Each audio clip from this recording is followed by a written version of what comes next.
है टाइम आपके लिए इलेक्शन अनाउंस करने का। अगर आप नहीं करेंगे ये मैं मार्च करूंगा। कौम ने रेफरेंडम दे दिया है, कौम इस इम्पोर्टेड गवर्नमेंट को नहीं मानती। मुज़ाकरात क्या मैं कहूँ कि हो भी रहे हैं, नहीं भी हो रहा है, यानी उनके अंदर अभी तक कोई जो भी थोड़ी हमारी बैक चैनल्स पे हुआ कोई इस तरह की क्लैरिटी नहीं है। लॉन्ग मार्च अक्टूबर से आगे नहीं जाएगा, हुकूमत को मोहलत दे रहे हैं। इलेक्शन का ऐलान ना किया तो लॉन्ग मार्च करेंगे। चेयरमैन पीटीआई इमरान खान कहते हैं इस बार तैयारी मुकम्मल है, हुकूमत के सारे मंसूबे नाकाम हो जाएंगे। राना सनाउल्लाह को कुछ करने का मौका नहीं मिलेगा। हुकूमत से मुज़ाकरात हो भी रहे हैं, नहीं भी हो रहे। नवाज शरीफ चाहते हैं पीटीआई की मकबूलियत कम हो तो इलेक्शन हो। ज़िमनी इलेक्शन रेफरेंडम था, साबित हो गया कौम नया इलेक्शन चाहती है। एनए 237 में धांधली हुई, दोबारा पोलिंग कराई जाए।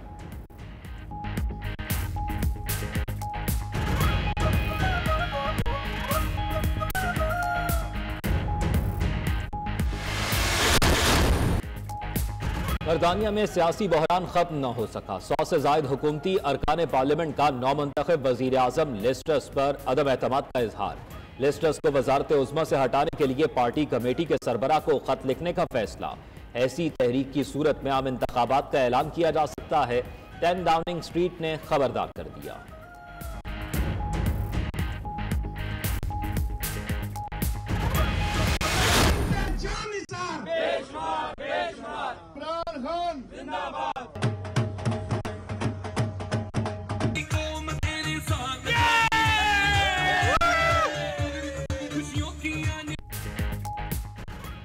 ज़िमनी इलेक्शन में पाकिस्तान तहरीक इंसाफ की शानदार कामयाबी पर लंदन में पीटीआई कारकुनों का जश्न। कारकुन सड़कों पर निकल आए, हर तरफ जश्न का समा। वेस्ट लंदन के इलाका साउथ हॉल में मिठाइयां तकसीम। पीटीआई के कारकुनों ने ढोल की थाप पर भंगड़े डाले और अपनी खुशी का इजहार किया।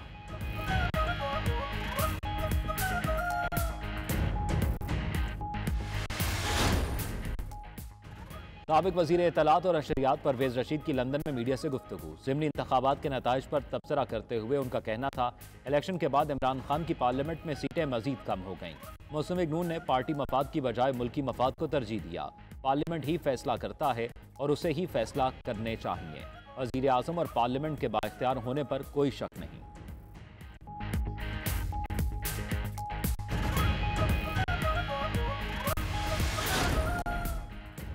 नून लीगी रहनुमा मलिक अहमद खान कहते हैं ज़िमनी इलेक्शन में रियासत के 130 करोड़ रुपए एक शख्स की जिद और अना के बायस ज़ाया हो गए।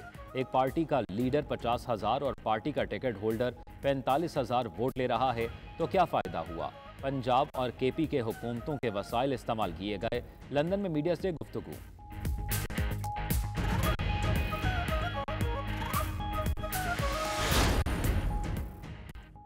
मानचेस्टर के मकामी हॉल में कम्युनिटी टीवी चैनल की 14वीं सालगिरह की तकरीब। बरतानिया भर से कम्युनिटी रहनुमा, काउंसलर्स और अरकान पार्लियामेंट ने शिरकत की। मारूफ आलमदीन और मजहबी स्कॉलर अल्लामा सैयद शहनशाह नकवी तकरीब में बतौर मेहमान खुसूसी शरीक हुए। कम्युनिटी चैनल की 14वीं सालगिरह का केक भी काटा गया।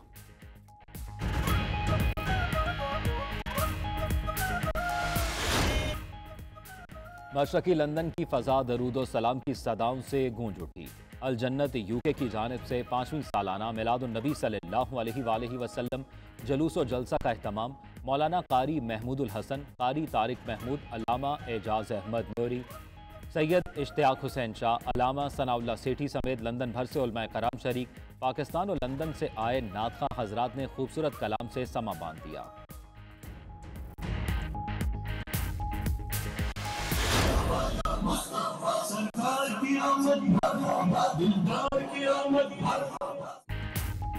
बर्मिंघम में दावत इस्लामी के ज़रिए तमाम मिलादुन्नबी सल्लल्लाहु अलैहि वसल्लम का रूह परवर जलूस। हर तरफ दरूद व सलाम की सदाएं। जलूस मुख्तलिफ शाहराओं से होता हुआ फैज़ान मदीना बोर्ड्स ले ग्रीन पर इख्तिताम पजीर हुआ।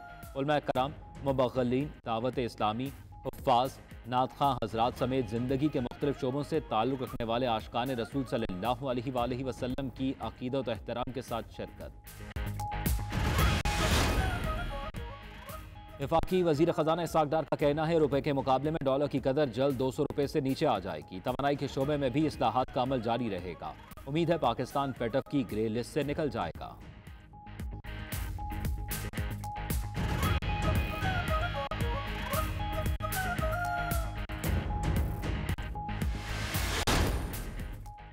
कनाडा में मौजूद सिख कम्युनिटी भी पाकिस्तान में सैलाब मुतासिरीन की मदद के लिए मुतहर्रिक। ब्राम्पटन के सबसे बड़े गुरुद्वारे में फंड रेजिंग तकरीब, कायम मकाम कौंसल जनरल ने खुसूसी शिरकत की। सिख कम्युनिटी ने पाकिस्तानी सैलाब मुतासिरीन की मदद के लिए $40,000 मालियत का चेक पेश किया।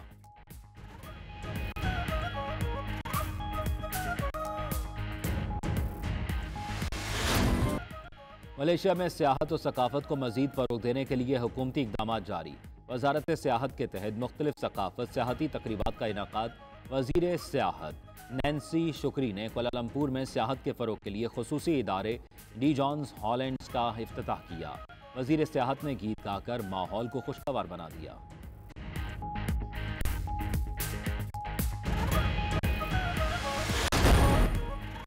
T20 वर्ल्ड कप के वार्म अप मैच में इंग्लैंड ने पाकिस्तान को हरा दिया। पाकिस्तान ने 19 ओवरों में 161 रन का हदफ दिया। शान मसूद 39, मोहम्मद वसीम 26, इफ्तिखार अहमद 22 रन बनाकर नुमाया रहे। इंग्लैंड ने हदफ 15वें ओवर में 4 विकेटों के नुकसान पर हासिल कर लिया। स्कॉटलैंड ने वेस्ट इंडीज को अपसेट शिकस्त दे दी। जिम्बाब्वे ने आयरलैंड को हरा दिया।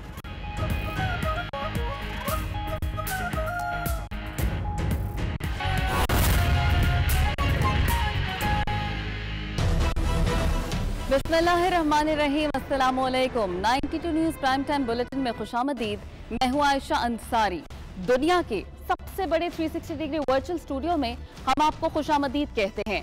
नाजरीन, पंजाब को गंदम क्यों ना इंपोर्ट करने दी गई, इसने किया दोस्त ममालिक को नाराज। इक़्तिदार के ऐवानों से आलमी मंजरनामों तक तमाम राज आप तक पहुँचाएंगे इसी बुलेटिन में। इस बुलेटिन के साथ मैं हूँ ज़ौक़ अहमद और मैं हूँ सदफ दुरानी। हेडलाइंस आपने जानी। बुलेटिन का आगाज इस खबर के साथ कि तहरीक इंसाफ के चेयरमैन इमरान खान का कहना है कि हुकूमत को फिर मोहलत दे रहे हैं। इलेक्शन का ऐलान ना किया तो लॉन्ग मार्च होगा जो अक्टूबर से आगे नहीं जाएगा। कहते हैं ज़िमनी इलेक्शन रेफरेंडम था जिसमें कौम ने नए इलेक्शन के हक में फैसला दे दिया। ज़िमनी इलेक्शन में कामयाबी के बाद इस्लामाबाद में न्यूज कॉन्फ्रेंस करते हुए इमरान खान ने एक बार फिर लॉन्ग मार्च का अल्टीमेटम देते हुए कहा कि वो जल्द इसकी कॉल देंगे और ये अक्टूबर से आगे नहीं जाएगा। इस वक्त मैं इनको आज फिर वक्त दे रहा हूँ, ये मेरी मार्च अक्टूबर से आगे नहीं जाने लगी। मैं इनको टाइम दे रहा हूँ कि अभी भी आपके पास वक्त है। मुल्क की खातिर अपने आप को बचाते बचाते मुल्क को तबाह ना करें। ये है टाइम आपके लिए इलेक्शन अनाउंस करने का। इमरान खान ने कहा कि ज़िमनी इलेक्शन रेफरेंडम था जिसमें कौम ने मौजूदा हुक्मरानों को मुस्तरद करने और नए इलेक्शन के हक में फैसला दे दिया। और पहले भी कह रहा था कि इलेक्शन ये रेफरेंडम है। रेफरेंडम क्यों है? क्योंकि वोटर्स को पता था कि हमने असेंबली में नहीं बैठना। कौम इस वक्त इलेक्शन से आ रही है। कौम इस असेंबली को नहीं मानती। कौम इस इम्पोर्टेड गवर्नमेंट को नहीं मानती। इमरान खान ने कहा कि कराची के नशस्त पर पीपल्स पार्टी ने खुलकर धांधली की। उन्होंने अन्य 237 में दोबारा पोलिंग का मुतालबा भी किया। कि इलेक्शन ये रेफरेंडम है। रेफरेंडम क्यों है? क्योंकि वोटर्स को पता था कि हमने असेंबली में नहीं बैठना। लोगों ने जिस तरह आके हमें वोट दिया है, इससे ये साबित क्या होता है कि कौम इस वक्त इलेक्शन से आ रही है। कौम इस असेंबली को नहीं मानती। कौम इस इम्पोर्टेड गवर्नमेंट को नहीं मानती। इमरान खान ने कहा कि आजम सवाती पर बेईमाना तशद्दुद किया गया जिसके खिलाफ आलमी सतह पर आवाज बुलंद की जाएगी। मुल्क के सेनेट को 75 साल नाना और दादा उससे ये किया गया। क्या ये सुप्रीम कोर्ट की कोई जिम्मेदारी नहीं है इंसानों के फंडामेंटल राइट्स को प्रोटेक्ट करना? हमने ये उसके अलावा फैसला किया। हम पंजाब और पख्तूनख्वा की असेंबली के स्पेशल सेशन कॉल करेंगे इस इशू के ऊपर। दूसरा, हमारे सेनेटर्स सुप्रीम कोर्ट में पिटीशन फाइल करेंगे। तीसरा, हम इंटरनेशनल ऑर्गेनाइजेशंस को अप्रोच करेंगे। अब इमरान खान ने कहा कि सियासी इस्तेहकाम के बगैर मुल्क में मौशी इस्तेहकाम नहीं आ सकता। उन्होंने कहा कि मौजूदा हुक्मरान इलेक्शन से डरे हुए हैं और इंतजार कर रहे हैं कि कब PTI की मकबूलियत कम हो और ये इलेक्शन में जाने का हौसला करें।